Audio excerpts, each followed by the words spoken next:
మీరు ఇందాక pen paper అంటే గుర్తొచ్చింది. మీరు ఒక పేపర్‌లో రాస్తే, అది ఎవడికన్నా ఇస్తే, వాడు మామూలుగా రాయటే 8 పేజీలు వస్తదంట. అవును. అంతంత చిన్న చిన్న అక్షరాలు ఎందుకు రాస్తారు? అంటే నాకు పేజ్ తిప్పడం గాని, లేకపోతే ఇది పాత స్టైల్ అండి. నా పాత ఫ్రెండ్స్ ఎవరో చూసి చెప్పుంటారు. ఎందుకంటే నాకు పేజ్ తిప్పడం లేకపోతే ఇంకొక 4, 5 పేజీలు పెట్టుకోవడం అది ఇష్టం. దగ్గరగా రాసుకుంటా. చిన్న చిన్న అక్షరాలతో. ఎందుకంటే నాకు కళ్ళు పోతాయంట. అయి గనుక చదివితే. అది నిజమే. అంటే స్ట్రెయిన్ అవుతాయి. పోవడం ఎందుకు పోతాయి గానీ, బట్ ఆల్మోస్ట్ అంత పనే. అంటే నా ఉద్దేశ్యం ఏంటంటే, నాకు దొరికి ఒక పేపరు అరచేతిలో ఇలా పెట్టుకొని రాసే పరిస్థితి ఉన్నప్పుడు, పుంగాను రాసేసేది ఉండదు. ఇంకోటి నేను ఐడియాస్ గాని రాసుకుంటా. ఆ! అవి డీటెయిల్‌కి వెళ్ళిపోద్ది అది తెలియకుండా. మధ్యలో ఇక్కడ బ్రాకెట్‌లో బ్రాకెట్స్ పెడతారంట. ఉంటాయి, యారో మార్క్స్ ఉంటాయి. ఇది అందరూ చేసేదే.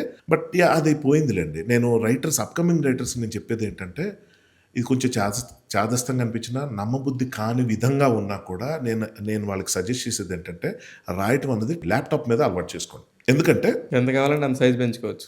సైజ్ ఒకటి, నెక్స్ట్ మనం ఎడిట్ చేయాలి. ఒక 4 లైన్‌లు రాసేటప్పుడు ఈ లైన్ ముందొస్తే బావుంటుంది అనేటప్పుడు దీన్ని ఇలా పెట్టొచ్చు. మనకు పేపర్ మీద రాసేటప్పుడు అది ఇది ఇటెళ్తది. క్లమ్జీనెస్ వస్తుంది. ఒకసారి బద్ధకం వస్తుంది. ఒక్కోసారి 5 పేజీల సీన్ రాసేటప్పుడు మూడో పేజ్ చాలా చెత్తగా ఉండొచ్చు.